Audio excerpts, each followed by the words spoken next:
My girlfriend said, "I need freedom. I don't want to feel tied down." I replied, "That makes sense."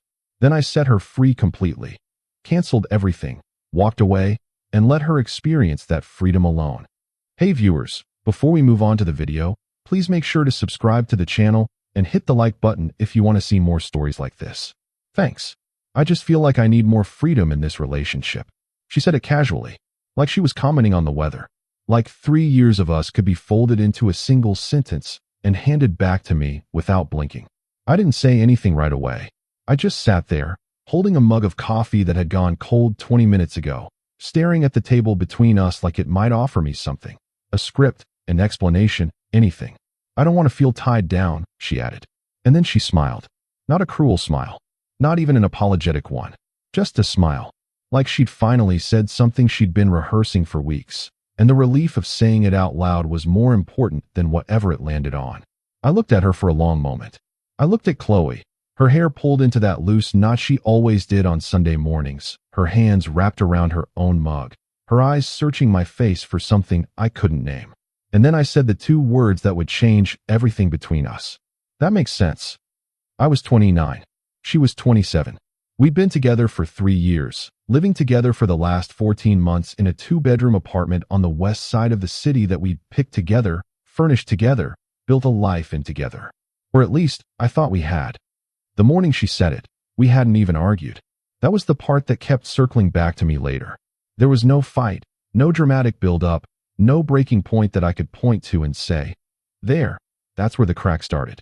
We'd had a quiet Saturday night. Takeout on the couch. A movie she picked that I half-watched while scrolling through a work email I should have ignored.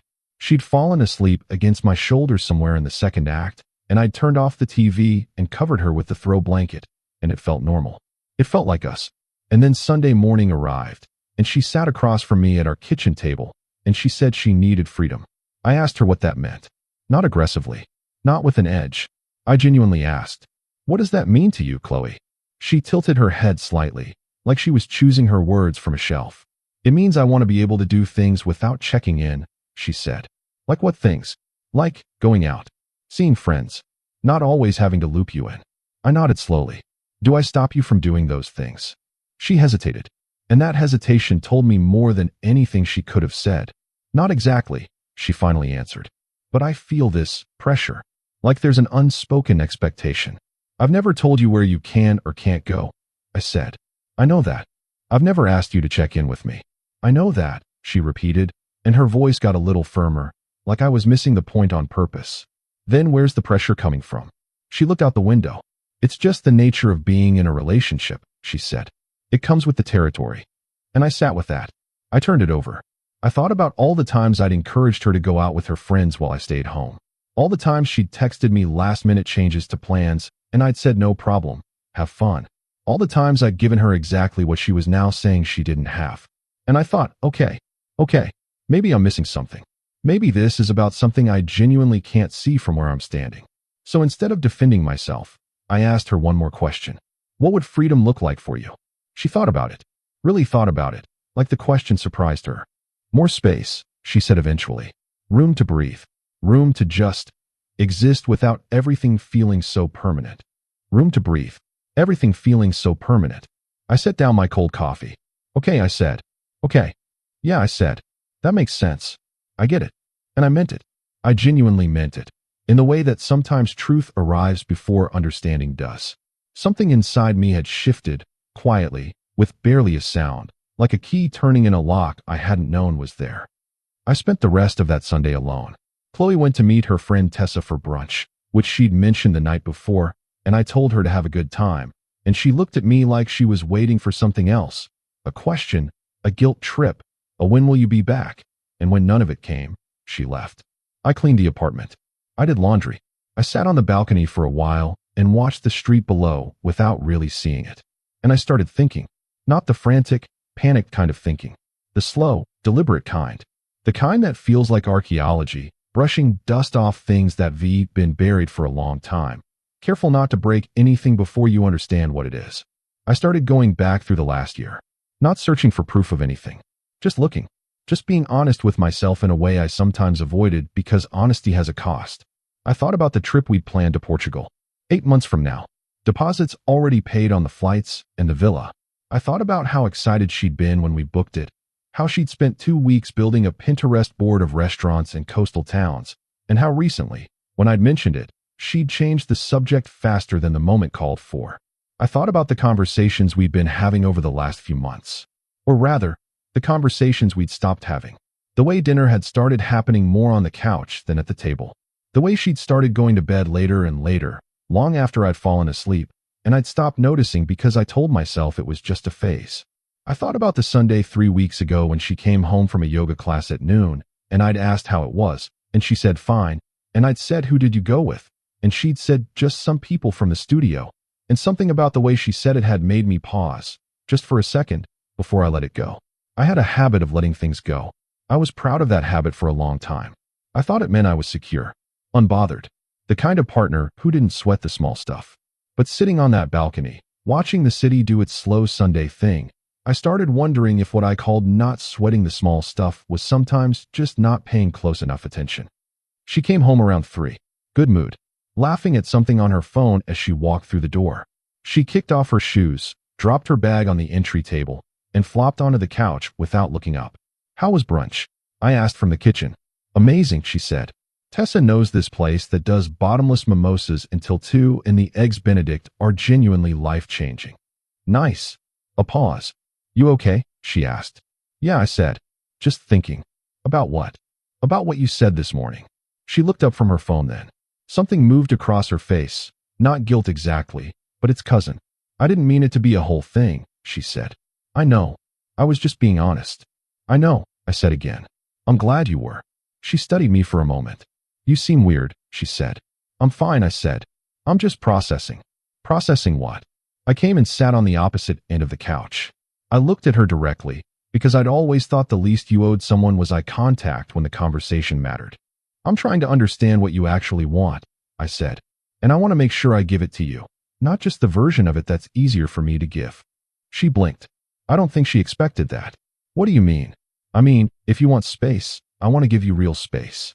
Not just adjusted boundaries or modified check-ins. Actually real space. That sounds like you're about to break up with me, she said. And her voice had something in it. Not quite fear. More like caution. Like she'd stepped close to an edge without meaning to. I'm not, I said. Not right now.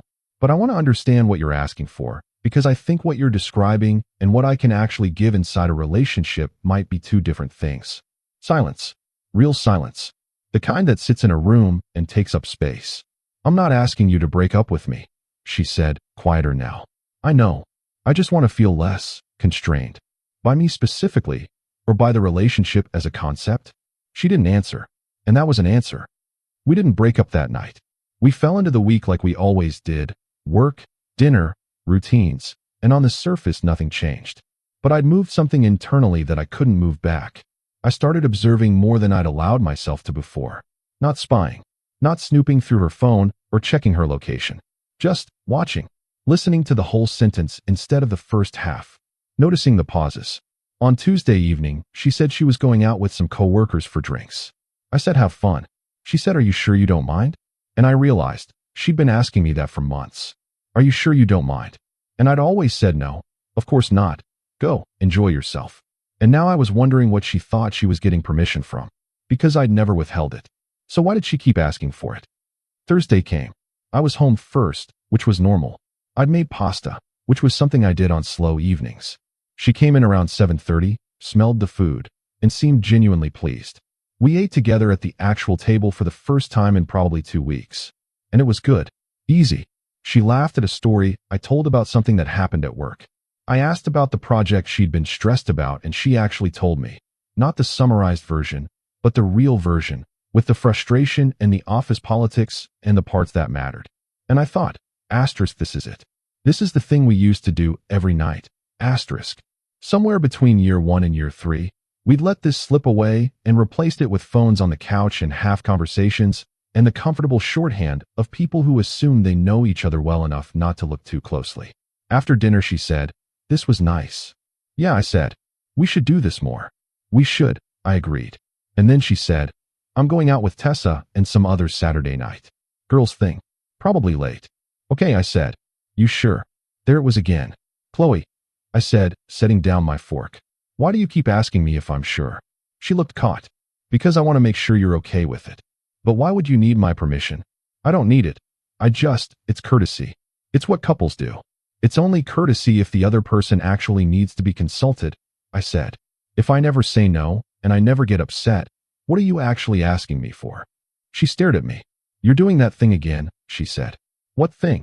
That calm, analyzing thing. Where you pick apart everything I say. I'm asking you a genuine question. It feels like a trap. It's not a trap, I said. I'm trying to understand what's actually happening between us. Because something clearly is. She pushed her plate slightly away. Not dramatically, just a few inches. I told you what's happening, she said. I need more freedom. I don't want to feel tied down. And I want to understand what that means beyond the words, I said. Because on paper, Qley, you have a lot of freedom. You come and go as you want. I don't question you. I don't ask you to report in. I don't make you feel guilty for going out. So I'm genuinely confused about where the feeling is coming from. Another silence. Longer this time. Maybe it's not something you're doing, she said finally. Then what is it? She looked at the table. Maybe it's just where I am right now, she said. Where you are right now? I repeated slowly. I don't know how to explain it better than that. Try, I said. Not unkindly. Not with an edge. Just try. Because this is worth trying. She folded her napkin in half, then in quarters, then set it flat on the table. I feel like my life has a shape, she said. And the shape is us. This apartment. This routine. And sometimes I look at it, and I think, is this it? Is this what my 20s look like now? I heard that. I actually heard it. And the thing is, I understood it. I genuinely did. But I also noticed what she didn't say. She didn't say she was unhappy with me. She didn't say she wanted someone else. She didn't say I'd done anything wrong. She said she was afraid her life had a shape. And I was part of that shape. Which meant, in some version of this story, the problem wasn't what I'd done. It was what I represented. I didn't sleep well that night. I lay in the dark beside her, listening to her breathe, and I thought about Portugal. About the villa we'd rented. About the flights booked under both our names. About the reservation I'd made at a restaurant in Lisbon that required a deposit 2 months out, because it was the kind of place that filled up 6 weeks in advance. I thought about the dinner I'd been planning for her birthday in March. About the friends I'd coordinated with, her people, not just mine, to arrange a surprise that would actually surprise her. I thought about the insurance we'd recently added each other to. About the fact that last month we'd talked, casually, not formally, but talked, about what the next 5 years might look like. I thought about how she'd said eventually, maybe a house, and I'd said eventually. Yeah, and neither of us had flinched. I thought about all of that. And then I thought about the word she'd used. Permanent. Everything feeling so permanent. I made a decision at about 2 in the morning. I didn't make it in anger. I didn't make it to punish her. I made it because I understood something that I'd been resisting understanding for several days. When someone tells you they feel tied down, they're not asking for looser knots. They're telling you they don't want the rope at all. And holding the rope tighter doesn't change that. Neither does pretending it's not there. The only honest thing I could do, the only thing that actually respected both of us, was to give her exactly what she'd asked for. Complete and total freedom. Not modified freedom. Not here. I'll give you more space freedom. Real freedom. The kind that doesn't come with a return address. I started the next morning. She was in the shower when I opened my laptop. The Portugal flights were first. I pulled up the booking, found the cancellation policy, and started the process. We'd lose the deposit on the villa. It was past the refund window, but the flights had travel credits attached. I transferred my credit to my account and canceled her ticket. I did it carefully, methodically, without hesitation. Then I pulled up the Lisbon restaurant and sent them a cancellation email. Then I opened the thread with her friends about the birthday dinner and typed a brief message. *K. I'm going to have to step back from coordinating this. The situation has changed. She'd probably love it if you all still did something, just without my involvement. I didn't explain. I hit send. I heard the shower turn off. I closed the laptop. She had coffee before leaving for work. Normal morning. She kissed me on the cheek, quickly, habitually, and I said have a good day, and she said you too, and the door closed behind her. I sat in the apartment for another hour. Then I started the rest of it. I called the insurance company. Removing her from my policy was straightforward. They just needed a form and a reason. I said change in relationship status. That was accurate. Then I went to the storage unit we shared on the south side of the building. We'd been using it for overflow, Mostly her things, actually, since I traveled light, and she'd moved in with 3 years' worth of carefully accumulated belongings. I didn't move anything. I just looked at it. And I thought, asterisk, all of this is hers. All of this belongs to someone who wants to be free. Asterisk. I called Owen. Owen was my best friend. Had been since college, the kind of friend who'd seen me through every major thing and had the receipts on all of it. He picked up on the second ring. "What's going on?" he said, because Owen had a radar for when I wasn't calling just to talk. "Qley and I are done," I said. Silence. "What happened?" She said she wants freedom. She doesn't want to feel tied down. And I'm giving it to her. A long pause. "You broke up with her?" I told her that makes sense. "That's not," he stopped. "What does that mean?" "It means I hurt her," I said. "And I'm acting on what she said." Another pause. "Have you actually told her it's over?" "Not in those words yet." "Then you need to tell her in those words," Owen said.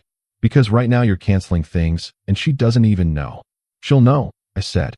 "That's not how this works." "Owen," I said, and my voice was level. "She told me she doesn't want to feel tied down.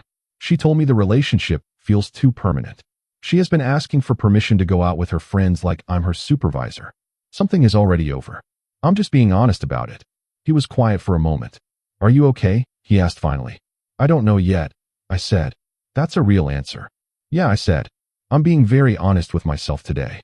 I came home from work that evening to find Qley already there. She'd made tea, which she did sometimes when she was in a thoughtful mood. She was sitting in the armchair by the window, not the couch, the armchair, which she usually only sat in when she wanted a little distance, and she looked up when I walked in. "Hey," she said. "Hey." I put my bag down. I took off my jacket. I sat on the couch across from her, which felt deliberately uncasual in a way I think she noticed. "I canceled the Portugal flights," I said. She stared. "What? The flights?" "I canceled them.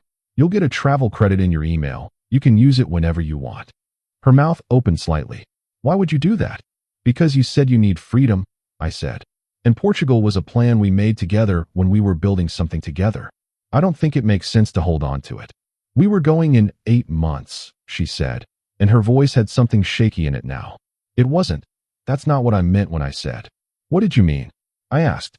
She set down her tea. "I wasn't saying I wanted to cancel our trip to Portugal." "I know," I said. "I'm not punishing you. I'm genuinely trying to respect what you asked for. You said you don't want to feel tied down. A trip booked 8 months from now is a tie. I'm cutting it." She looked at me like she was seeing something she hadn't prepared to see. "That's a massive overreaction," she said. "Is it?" "Yes." "Then explain to me," I said, "what kind of freedom you were actually asking for. Because I've been thinking about it since Sunday, and I keep coming back to the same answer." "What answer?" "That what you want doesn't fit inside what we have."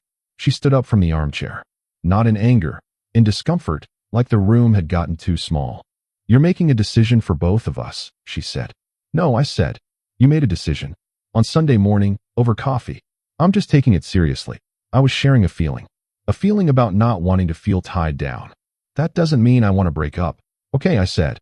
"Then tell me what it means." She pressed her fingers to her forehead. "I don't know," she said. "I don't have a roadmap. I was just being honest." "I appreciate that," I said. And I did. I genuinely, honestly did. But honesty creates consequences, and I was done pretending it didn't. That night, she went to the bedroom early. I stayed up. I wasn't avoiding her, or maybe I was, a little, but mostly I just needed to be in my own head for a while. I thought about the first year, how easy it was, how we used to walk through Saturday farmers markets and make elaborate dinners we were too tired to actually cook properly, and how we'd end up eating scrambled eggs at 10 p.m. and laughing about it. How she used to read books aloud to me in bed when I couldn't sleep. Just read, whatever she was reading, wherever she was in it. And I'd listen to her voice, and something in me would slow down in exactly the right way. I thought about when her dad had been sick 2 years ago, how I'd driven her the 4 hours to her parents' house without being asked, and stayed a week, and made myself useful in every small way I could while she fell apart, and then put herself back together. I thought about how she'd looked at me after that week, like I'd given her something she couldn't name. I thought about all of that. And then I thought about the fact that somewhere between year 1 and now, she'd started wondering if her life had a shape she didn't want. And I was part of that shape. Not as a villain, not as something bad, just as something permanent. And permanence, apparently, felt like a cage to her. 3 days later, something happened that reframed everything. I ran into Tessa. Not arranged, completely coincidental. She was coming out of a coffee shop as I was going in, and we nearly collided, and for a second we both did that awkward dance before stopping. Tessa and I had always gotten along fine. Not best friends. She was Qley's person, not mine. But there was genuine warmth there, the kind that builds between two people who both cared about the same third person. She looked at me, and something crossed her face. It was quick, barely a flicker, but it was there. "Hey," she said. "How are you?" "I'm all right," I said. "How are you?" "Good." "Yeah, good." A pause. "Things okay with you and Qley?" she asked. And there was something in the way she asked it. Not casual curiosity, not small talk, something more careful, like she was checking whether I knew something. "We're figuring some things out," I said evenly. She nodded. "Right," she said. "Yeah." Another pause. "Tessa," I said, "what are you not saying?" She looked at me for a long moment, and I could see her doing the math, loyalty to her friend against something else, something that looked a lot like guilt. "I don't want to be in the middle of this," she said. "I'm not asking you to be. I'm just asking you to be straight with me." She exhaled.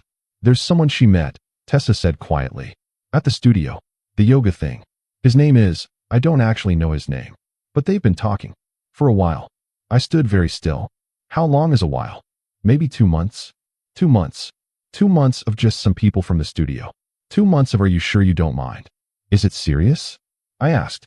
"I think she's trying to convince herself it isn't," Tessa said. "But I think the reason she's been. I think that's why she said what she said to you. I don't think she planned to. I think she panicked and said something that was technically true, but not the whole truth. Not the whole truth." I bought my coffee. I thanked Tessa, genuinely, because she didn't have to tell me any of that, and she did it because she thought I deserved to know, and she was right. And I walked back to my car, and I sat in it for about 15 minutes. Here's what I felt. Not what you'd expect. Not rage.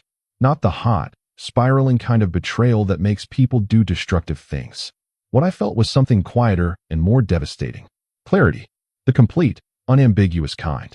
The kind that doesn't leave room for bargaining. I hadn't done anything wrong. I'd been a good partner. Not perfect. Nobody's perfect. But present and committed and genuinely invested. And she had found something that made her want to test the edges of what we were. And instead of telling me, she'd said I need freedom. Which was true, just not the complete truth. And the incomplete truth, offered at the kitchen table on a Sunday morning with a casual smile, had been designed, consciously or not, to give her space to keep her options open without losing what we had.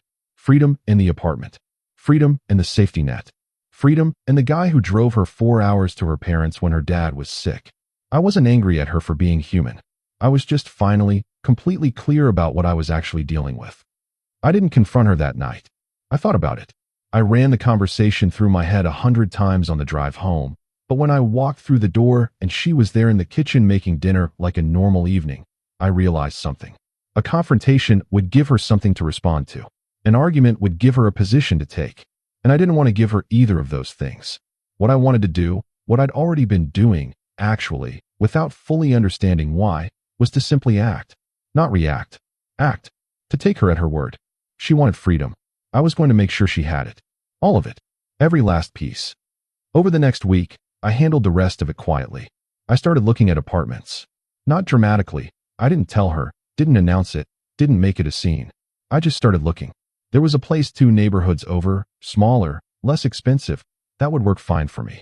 I put down an application. I got approved in 3 days. I kept that information in my pocket like a coin I wasn't ready to spend yet. I went back to the Portugal booking and confirmed that her travel credit had been issued.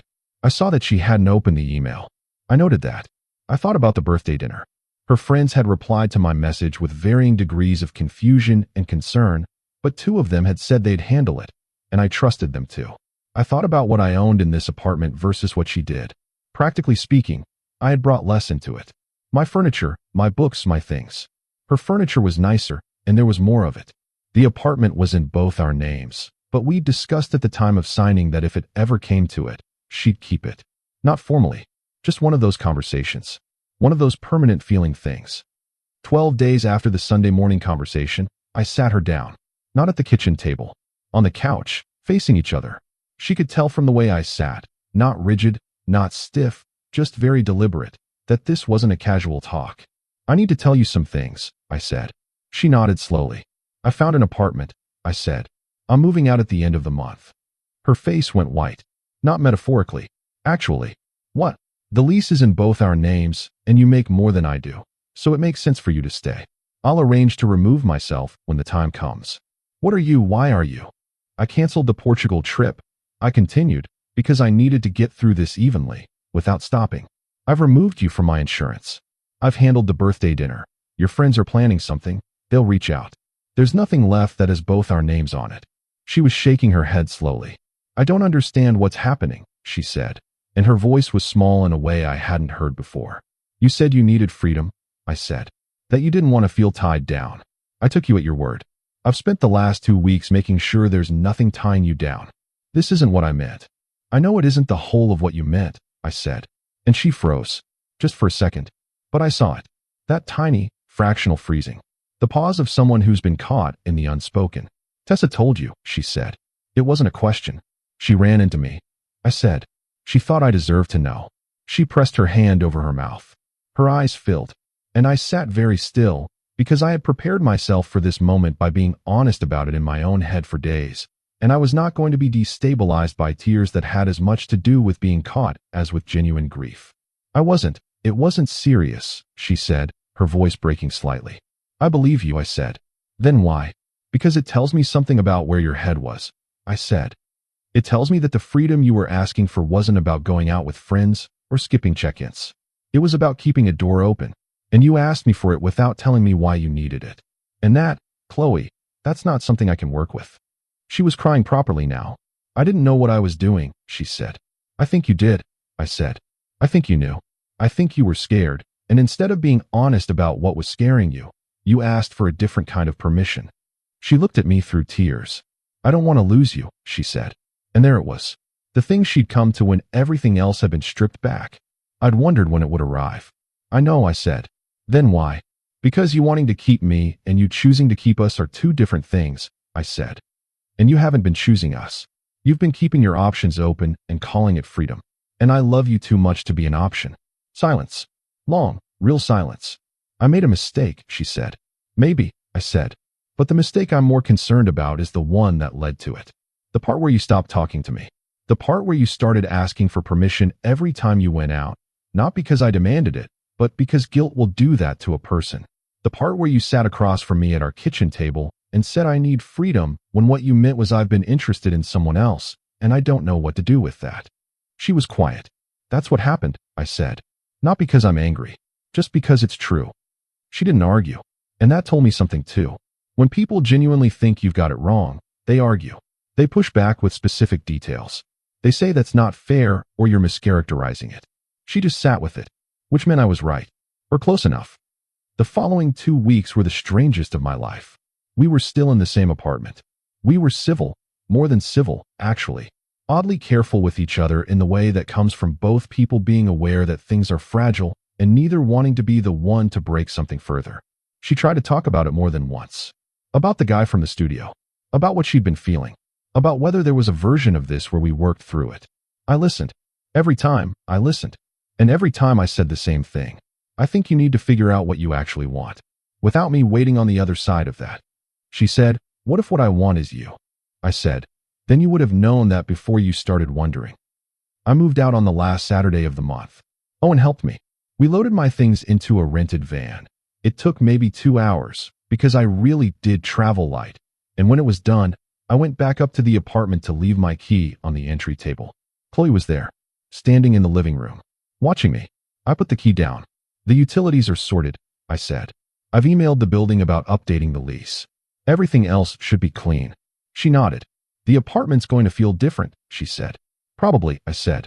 I didn't think it would actually happen like this. I know. I thought we'd fight more, she said. I thought there would be more yelling. That's not really my style, I said. She almost smiled. Almost. No, she said. It never was. A pause. I'm sorry, she said. I believe you, I said. And then I walked out. I'd like to tell you that what came after was peaceful. That I moved into my new place, unpacked my books, found a rhythm, and felt immediately lighter. And parts of that are true. The new apartment was smaller and quieter and entirely mine. And there was something clean about that, something that reminded me of who I was before I'd shaped myself around us. But it wasn't all easy. Some evenings I'd be cooking something and I'd reach for a habit. The habit of cooking for two, the habit of listening for a key in the lock, the habit of leaving the TV on low because she liked background noise. And I'd catch myself, and there would be this small, sharp thing in my chest that I didn't have a good name for. Not regret. Not exactly. More like grief for something that had been real before it became complicated. Because it had been real. 3 years is real. A Sunday farmer's market is real. A woman reading aloud in the dark while you fall asleep is real. I didn't stop believing it had been real just because the end of it was messy. That's not how it works. You don't get to invalidate the good parts just because the last chapter went sideways. Owen came by about 3 weeks after I'd moved in. He brought beer and terrible takeout, and the particular kind of easy company that doesn't require you to be okay or not okay, just present. We sat on my floor because I hadn't bought proper furniture yet and watched something dumb on my laptop and ate spring rolls that had clearly been sitting under a heat lamp for too long. At some point he said, "How are you actually doing?" "Better than I expected," I said. Yeah, which is weird because I thought it would hit harder. "Maybe it hit when you were still in it," he said, "while you were figuring it out. Maybe you processed it in real time." I thought about that. "Maybe," I said. "You don't regret walking away?" "No." "You sure?" "Yeah," I said. "I'm sure. Because staying would have meant waiting. And I'm not good at waiting for someone to decide if I'm worth it." Owen was quiet for a moment. "That's a solid line," he said. "I'll put it on a bumper sticker," I said. He laughed, and I laughed, and something in the room got easier. About 6 weeks after I moved out, I got a message from Qley. Short, just a few sentences. She said she'd been doing a lot of thinking, that she'd gone to therapy, which surprised me, but in a good way, that she'd realized what she'd been doing. The doorkeeping, the option holding, the freedom request that was really something else, and that she was ashamed of it. She said she didn't expect anything from me. She said she hoped I was okay.